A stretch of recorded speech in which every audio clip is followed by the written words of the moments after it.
Hey guys, welcome to the Girl Take No podcast. I am your host, Shaunie Sanders, and today I have with me Deb Curtis. She is a small business owner, and she's also a business acquisition loan consultant. I didn't want to mess that up because sometimes I can mess up intros. Deb, welcome to the show. Well, thank you. You did that great. No retake. Done. Oh, good. I'm glad. So before we jump into any questions, I always like to get the story behind the brand. What inspired you to get into this business and become, help women or help people with their business loan acquisition? Yeah. Boy, oh boy. And that was, you said it on the nail. I want to help women because many of us women have had the challenges in corporate, trying to climb the ladder. Oh, I have so many stories and I don't want to get into them now, but a lot of different employer corporate stories of working with men. And particularly, I'm not here to bash anybody, but typically white men have been the breadwinner since, goodness, the 70s, 80s, 90s. Prior to that, it was always the man of the house, right? The bread. Yeah. So we've grown up in this culture where that's always been the case. They continue to climb the corporate ladder. And here we are, Shaunie, decades later. And one would think that we're better. And yes, we are. We've improved because I think women have more of a say and we're trying to find our way. And there are tons of women leaders out there, but we still have a ways to go. And why I do what I do today is because of the hurts that I went through during my corporate career. And I'm just going to give you a synopsis. My very first professional career was back in the early 1990s. And it was working for a finance company. I was there for 18 years. And I'm a Gen Xer. And our generation, we were raised to be loyal to corporate and give it your all. And right? Do you remember that? And time on the job.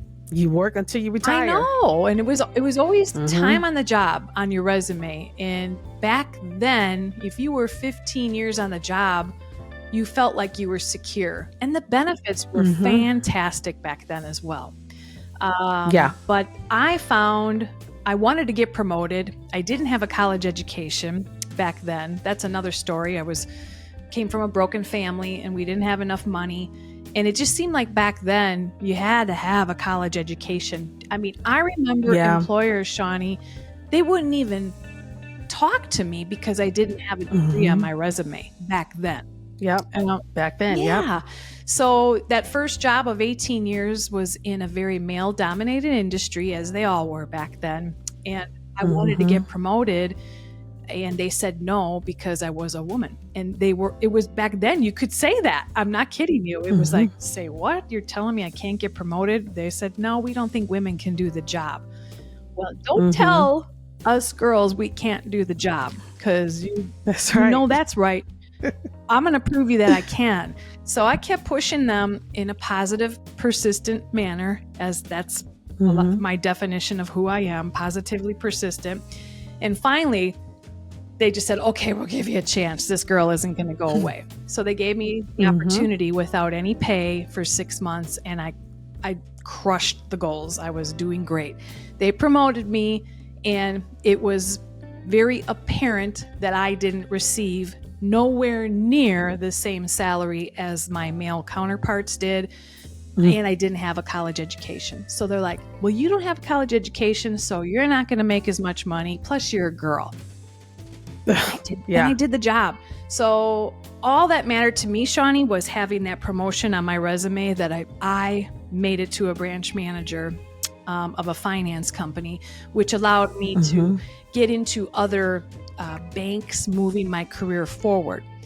But still, every time I applied, Shaunie, that college education was not on my resume, even though I could prove I was crushing, records in corporate America. Had experience, Thank you. Leading people, inspiring people, great customer service. So then that's when I got introduced to business banking and working with small business owners. Again, a very male-dominated industry. Think about your corporate community banks or any banks, your big banks, your medium-sized banks. Yeah. When you would walk into them, the market president was always a man with a suit and tie, right? So yeah, that's true. I traveled that journey and had dealt with a few very toxic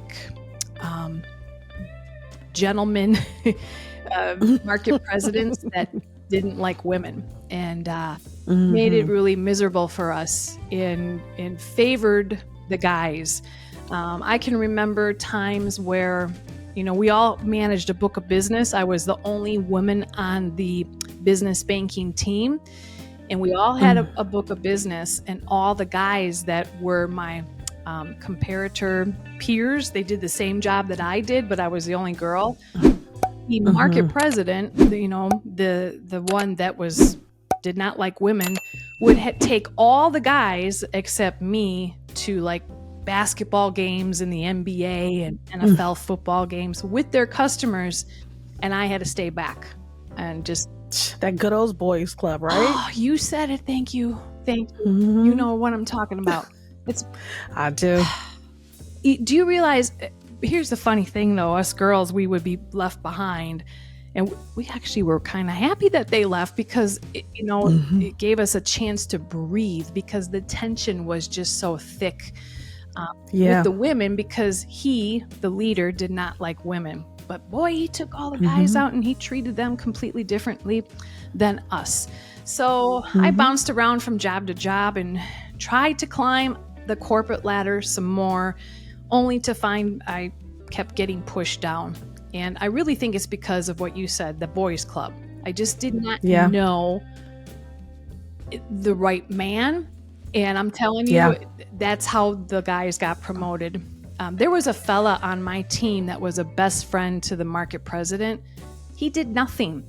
He wouldn't even come into the office, Shaunie. He did nothing and got paid more than me and would go on all these events with the president to, big NBA games and take out clients while I sat behind. Anyhow, so through all this, I think God was preparing me. And I shouldn't say I think. I know, I just didn't know at the time. Yeah. You know what I'm saying? I look back today and I'm like, he was preparing me for this moment in time. So I was introduced to SBA lending, and it's complicated, but through the years, a good 10-year finale of my corporate career, I worked as an SBA lender. And that's the government affiliate that helps guarantee loans to the banks that give small business loans to small business owners. And during that transition, purchase financing an established money-making business is a credit request that everyone is entitled to apply for. Nobody taught us this in school. Do we know about it? Do you and your friends know that this is an option? No. Right? No, I don't even think we know about it like today. Like we don't know. I know, it's the craziest thing, and I know that now for the last 10 years because I loved working on those transactions. And just a little tip for your listeners.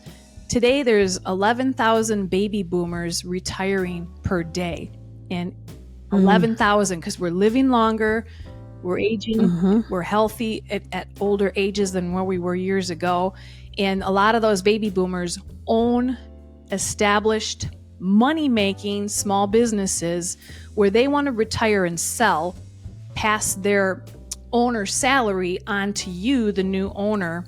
And if you manage the team of people and the customers that are already in place for 10, 15, 20 years and just, if it's not broke, why fix it? Just do a good job overseeing it. you're earning a decent salary, and the profits of that business are what makes the SBA loan payment to purchase that business.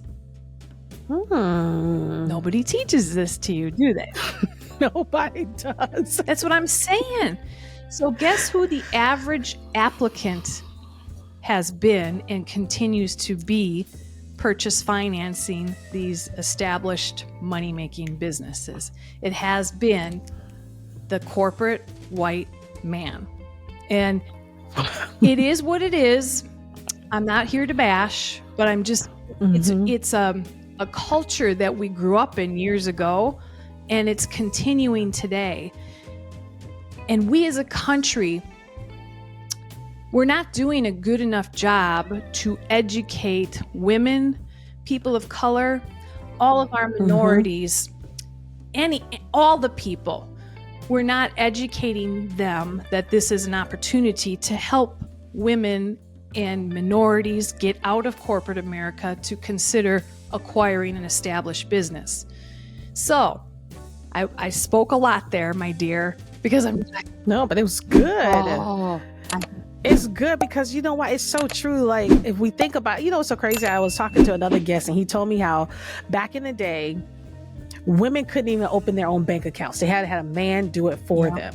So it's understandable why this structure of banking was really, in lending, was geared towards men, particularly white men, because of course people of color couldn't have bank accounts at all, And so it does make sense why they will be the ones that know mainly about this, because it was always geared towards them versus women, especially people of color. And so it's astounding, but you're so right today.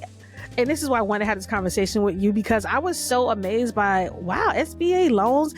I've always heard about it, but it's always been such a grueling process, and people get so discouraged from the process to the point where you didn't even know they was still lending. Yeah. You could still do this. And so it's good for the audience to know that this could be a viable option for you to acquire a business that's already established, already making income, already has everything done, and you come in as a new owner. That's right.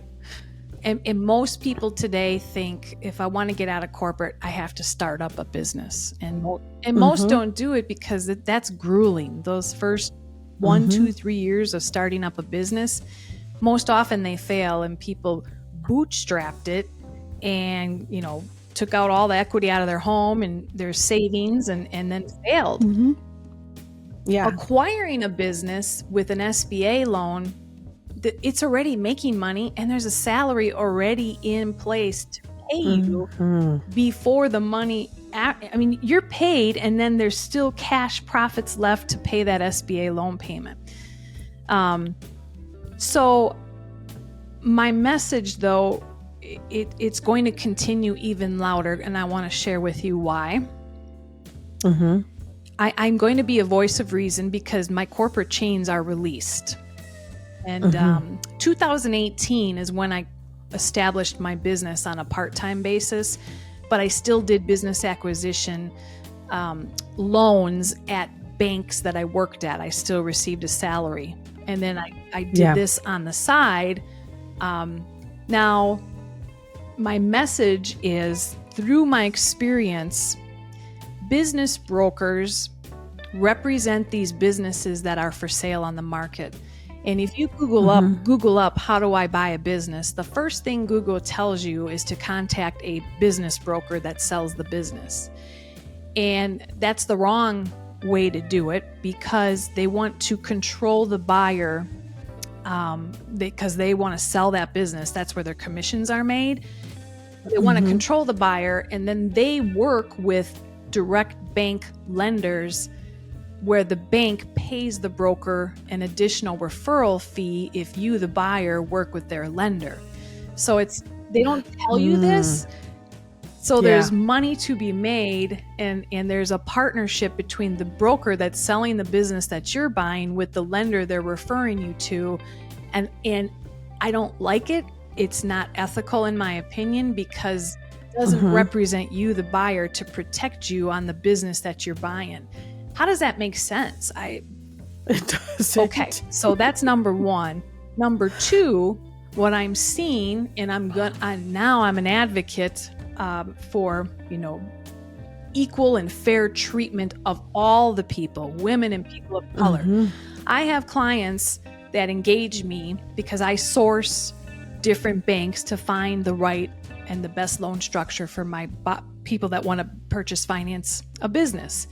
And I have women that come to me, and I have people of color come to me, and they'll call business brokers. They are completely credible and vetted by me that they have good credit. They are able to come up with proper down payment, like purchase financing a house. Everything is solid, but these business brokers, in their minds, they're just assuming you're not going to qualify. Sound familiar? If you ever try to apply for a loan? Yep. For a home, anything. Yep. You're right. And they're I call it cherry picking. It's not right. In fact, there's regulations against it in banking, but it is happening with business brokers, and it is happening with direct bank lenders. I might be a whistleblower, but now that I'm out of corporate, I can be. I can be. I'm a voice of reason. Exactly. I'm a voice of reason. Exactly. I don't know. I'm sorry. I shouldn't say I'm sorry. I'm just calling it out as I see it. Like it is. Yeah. And I think it needs to be called out because we need to know. You just need to know. Let's go back for a second and talk about, I wanted to touch on the whole thing when it comes to like the disparity when it comes to salary in corporate America. And it's so funny how today we're still dealing with that.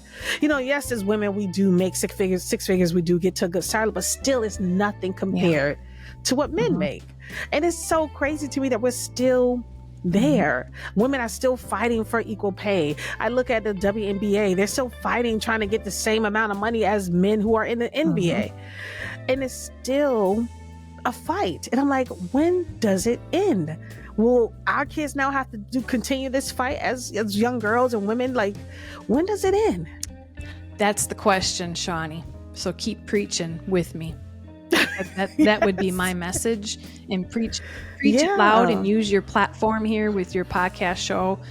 I'm going to keep preaching it. And I'm not bashing. I'm just bringing up reality that we have got to change. That's all it is. Thank you. That's all it is. It's just reality. We know this is what it is. They know this is what it is. And it's like, when are we just going to measure up? When are we going to get there? Where we're not having these discussions. And I too had to leave jobs simply because they won't promote me. And I'm like, I can't sit here in a position that I'm not going to grow. Right. And to come up with some reason in terms of why they can't. When I'm like, I can go somewhere else and get that job, get that title, you know what I mean? And make more money somewhere else versus the job I've been with 9 years. I know, I'm sure your audience can relate to exactly what you said. And I think of when I was working at corporate America as a direct SBA lender, there were more men on the team that did the same as me. We were loan originators. And sometimes you needed a deal to get pushed through, or you needed a better interest rate because you were in a competitive situation. Guess who always got the exceptions to the rule? The men, the top performing men. The women, no. All the time. And it wasn't just me.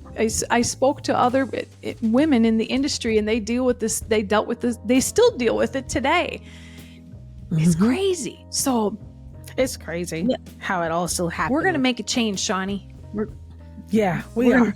We're going to keep talking about it. That's right. Something has to be done. Something has to be done. And my mission is to help educate women, people of color, our minority population, how to become business owners of an established money-making business. That's my mission. Yes, I will help men because we have to preach unity and diversity, but it's time today to level the playing field. And you know what? I'm perfectly fine if one day women are ahead of the game, because it's been decades, a lifetime, and the time is now. It sure is. Yeah, time is definitely now. Let's talk about your journey as when you took that leap and you decided to say, okay, I'm gonna do this full time. I'm gonna help other women and people of color, buy these established businesses. How was the journey for you? Was it a rough start? Because listen, I know being an entrepreneur, it's not easy. Right. You have your highs and lows. So when you started, was it a rough start for you, or was it like easy sailing, guys? That's our fear. It's always the fear of the unknown. Because I speak to a lot of clients that are afraid to take the leap from corporate into something. Yeah. And it's the fear of the unknown. And I always will share that it's my job to take that fear out so you know where you're going and what you're doing.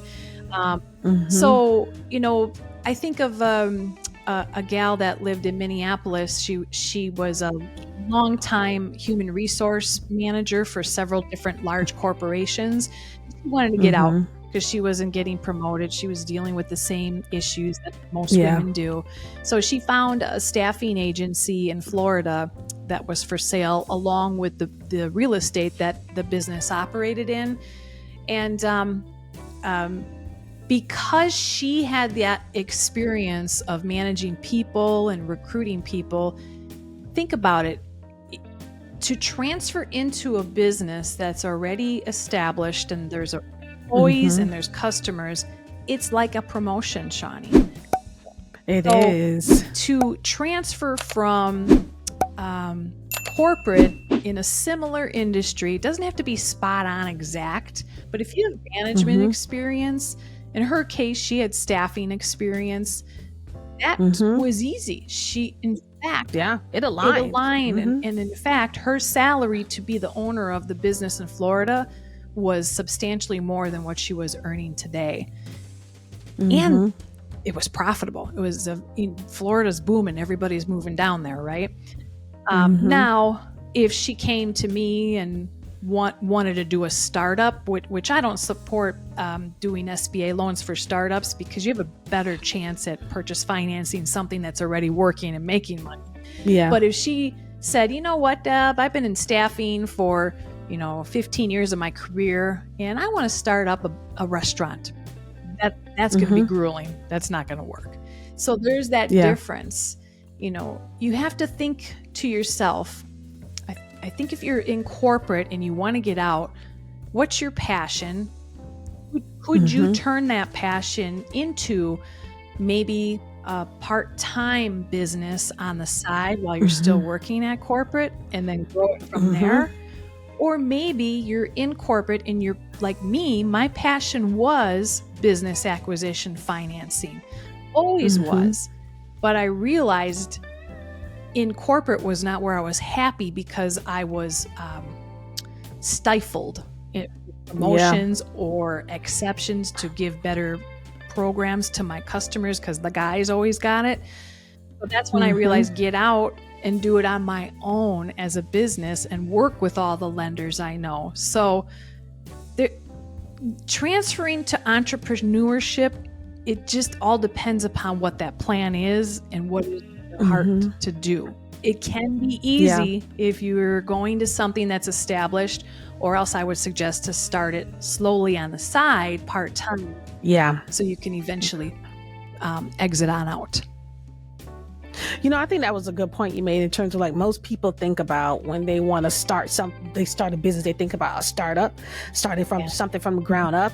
I don't think most people thinking about going into something that's already established, that's already have customers, already maybe have employees, that's already generating income, and you're just going in now to management and help it grow further. I think we missed that part, because it's not even something I even thought about, go straight to thinking about, I got to start my own business. I got to start it up from the ground up, and that's how it's going to go. But I think this is a viable option. It is a viable option. And one of the most exciting plans within the business plan of transitioning into the new business that's already working. These are baby boomers, Shaunie. Yeah. And they're profitable without a website. Yes. They're profitable without social media marketing. What do the younger folks, 30s and 40s, what do they know today works best for a business?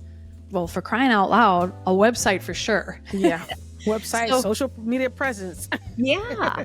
So these baby boomer profitable businesses that are doing well with old fashioned pick up the phone and call for business, if you transition in, just some little fine tweaks like that could make the business even more profitable. Yeah. And isn't that cool? That is cool, because you kind of get to upgrade something, you know what I mean? Bring it more into a modern state.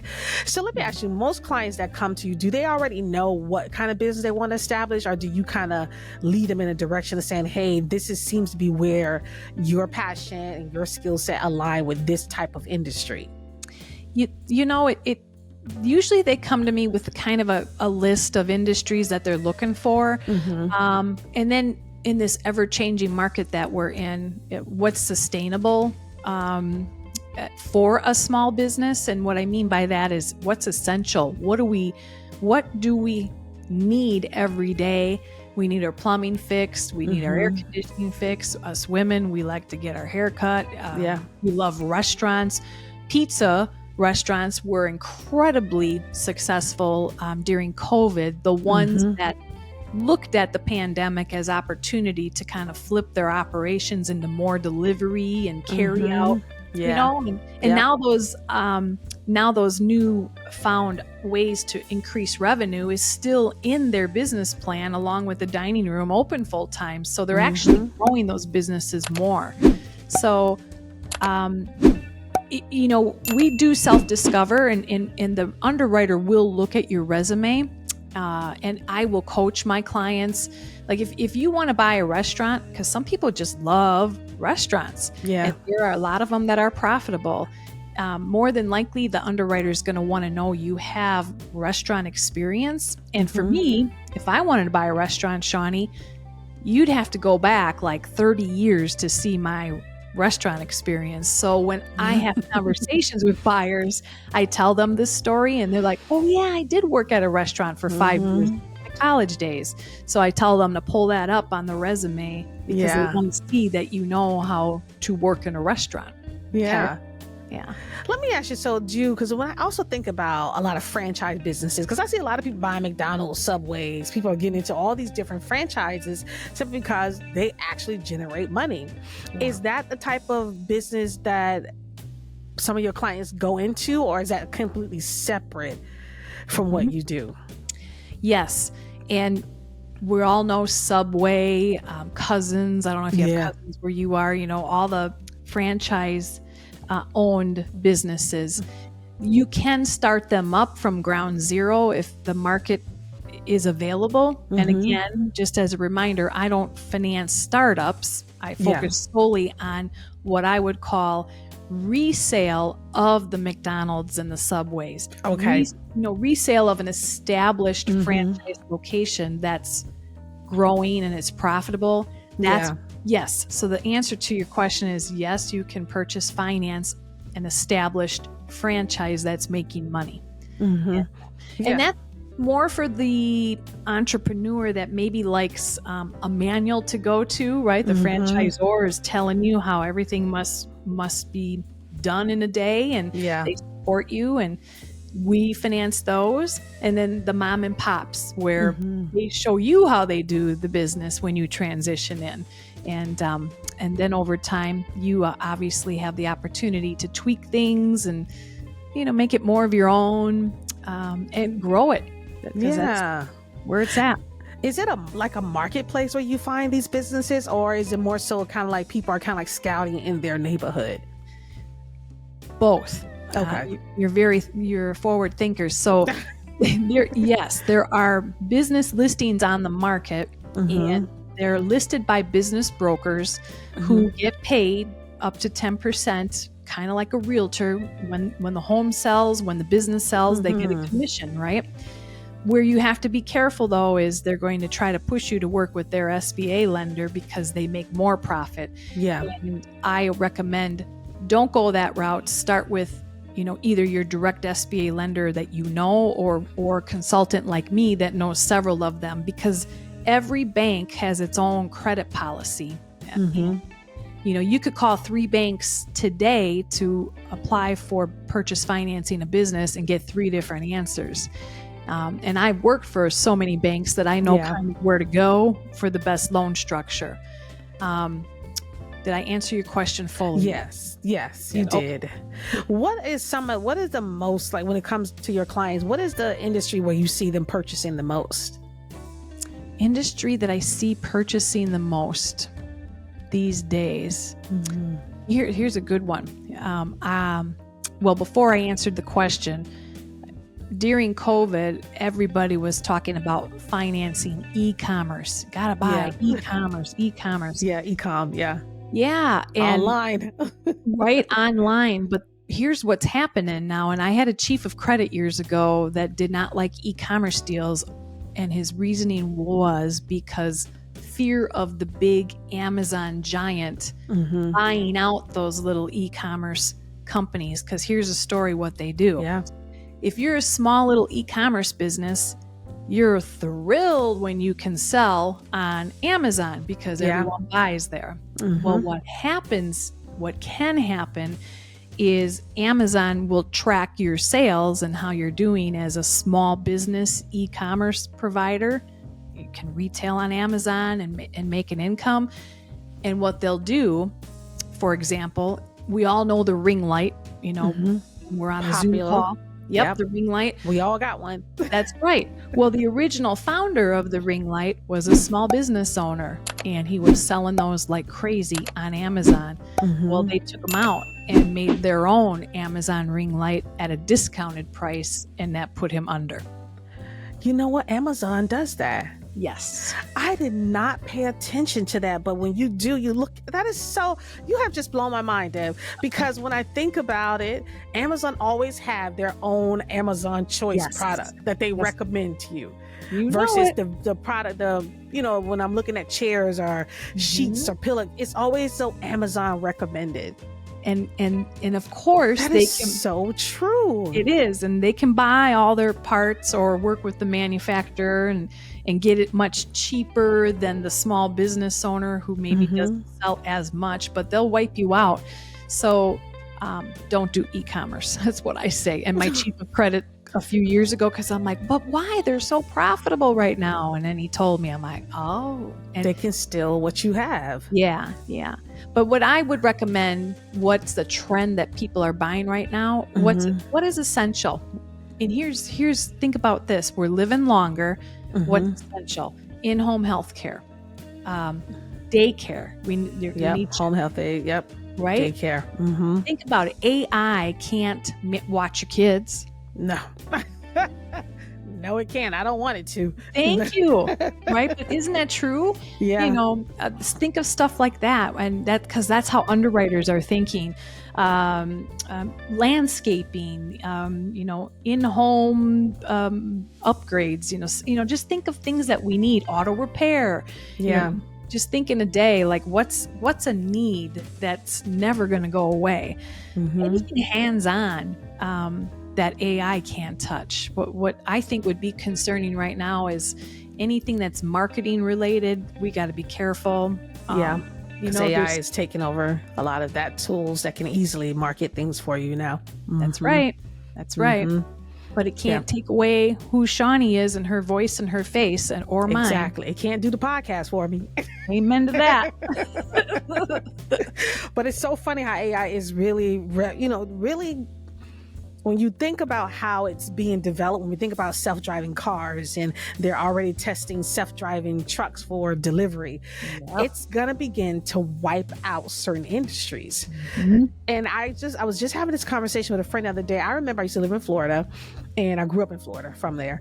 And we used to have the toll takers. Do you remember the people who actually was at the booth, take the toll, change the money, give them the ticket. Yeah. And now in Florida, they got rid of everybody that did that job. It was a big industry, and now everything is self-service. Everything is pay by plate. It's crazy. And I'm like, it just wiped out an entire industry of people. And a lot of those people that used to work those jobs were seniors. A lot of them were older people, who just was on a fixed income and I guess couldn't make a certain amount. And it's just like, it's just a thought. I know I'm going off on a tangent here. No, you're not.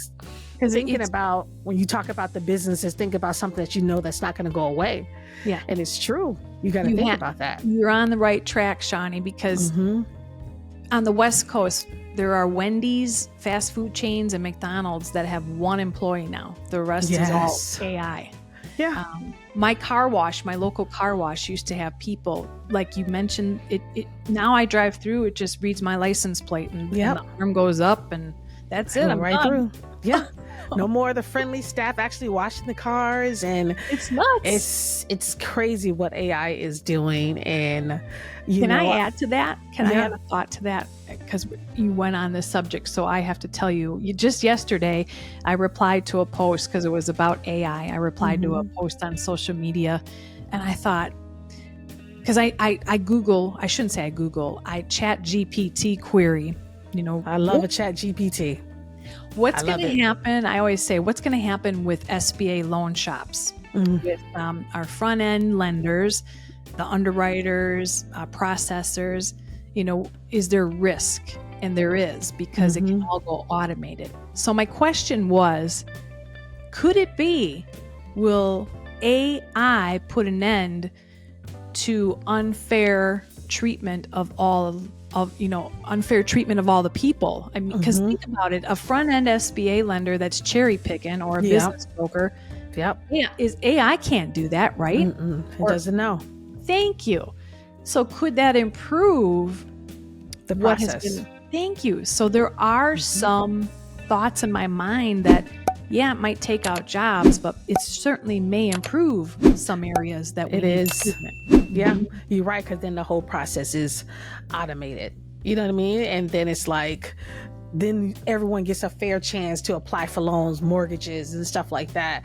And then everyone gets an opportunity to do it. And there's no human, what's the word I'm looking for? Opinion, maybe? Yes. Or assumptions about what they can and cannot do. Yeah. And simply because a lot of these processes are very manual. You know what I mean? They're very manual jobs. When you think about the mortgage lenders and the underwriters, they're manual jobs. And it could be streamlined a lot better. It really could. Yeah. And I hope that it puts an end to rising up more women and people of color applicants to be first in line to get this profitable business. So I'm hopeful. I'm hoping and praying. I think a lot of this just stops people because, like you said, it starts with fear. People, one, are fearful that, one, they might not get approved for it, and then two, just that fear of, can I really do this? And I think that's what stopped a lot of women from, a lot of entrepreneurs, women or who are working, from taking that leap, because they're so afraid. It's like, can I really do this? We think that this job is our security. Right? It's that false sense of security with these jobs, because it can be taken from you at any moment. And COVID really proved that for a lot of industries, that you cannot rely on your 9 to 5. You have to have something else that you can establish, that you can build on your own. And I think what you're offering in terms of taking over an established business is a big deal, and is a great option. It really is. Have that plan B always in motion would be my recommendation, is on top of what you just said. You can't, is there risk with small business ownership? Yes. Is there risk staying in corporate? Absolutely. More so 100%. Today. Probably more so today than ever before. Yeah, I think so too. So how do you get clients? Is it more so like word of mouth? Is it more so like referrals? Like how do you necessarily get clients? Word of mouth. And I'm on LinkedIn. That's a platform that I receive most of my referrals from, because I educate a lot on there. Yeah. Definitely word of mouth, but a lot of education. Being a guest on podcasts like this, I'm so grateful that you've had me here on today's show. Yes. It's just teaching. I'm a different breed. I love to teach, where there are SBA bank lenders out there who are very transactional. They don't think of, how can I get this done? How can I help this person find a way to get it done? I'm always thinking, well, let's try this, or what do you think of that? I try teaching the buyer and giving them ideas. I don't cherry pick. I really truly try to help my clients. If they can't get the approval today, what do they need to do to get there maybe 6 months from now? I was just going to ask that question. If someone comes to you with not so great credit, looking to purchase something, is there a plan? Is there a plan put in place to help them get to that credit score that they need in order to actually be approved? I was going to ask that. And I would help them get there. I mean, we've all heard of ways to help improve our credit, but yes, with SBA loans, it's just like a home mortgage loan. You do have to show that you have good credit. Yeah. And I will teach all of that to my clients that maybe don't pass that score at the moment. It just means not now. Yeah. Right? It just means not at this time, but this is how we get you there. Yeah. And the business brokers are trying, they'll just pass on you. They won't even give you an idea. In fact, they'll insult you, make you feel like they won't even call you back. Exactly. It's the craziest thing. So that's not me. I want to help. And that's the difference, because Shaunie and I, we're going to be voices here of reason. Oh, yeah. We're here to make a change. Yes. It has to change. This has been a good conversation. I always thought of SBA. So basically, you don't have to go to the SBA website to apply. Because I remember you used to go to the SBA website, then they assign you an SBA loan person or either SBA consultant. You know what I mean? Right. And then they will help you with the whole. But that's how the old process used to be. So you don't have to do that process anymore. There are, like, during the pandemic, there was the SBA EIDL loan. You heard of the EIDL? You had to go to the SBA website to apply for that. But for the SBA 7A program, that's the loan program that I work with, that supports the majority of buying a business, starting up a business. All those credit requests fit in the 7A program. And that is where your local banks and your credit unions, they have an SBA lender on site. But where it gets tricky, Shaunie, is every bank and non-bank and credit union, they have their own credit policies that are all different than one another. Yeah. So working with an SBA loan consultant like me helps speed up the process, because I know where not to go, where it's going to be a hard, fast no. For instance, we all know Wells Fargo. They're big. They've been around forever. They're the #1 SBA lender in our country. And they're not a fan of financing restaurants. What they'll require is 50% down if you finance a restaurant, because it's just an industry that they don't have an appetite in, no pun intended. They just don't like restaurants. Yeah. So they make it hard for a buyer, saying, well, Shaunie, if you want to buy a restaurant, you got to put half down. Well, I know lenders that will do a restaurant for you, the financing, with 10% down.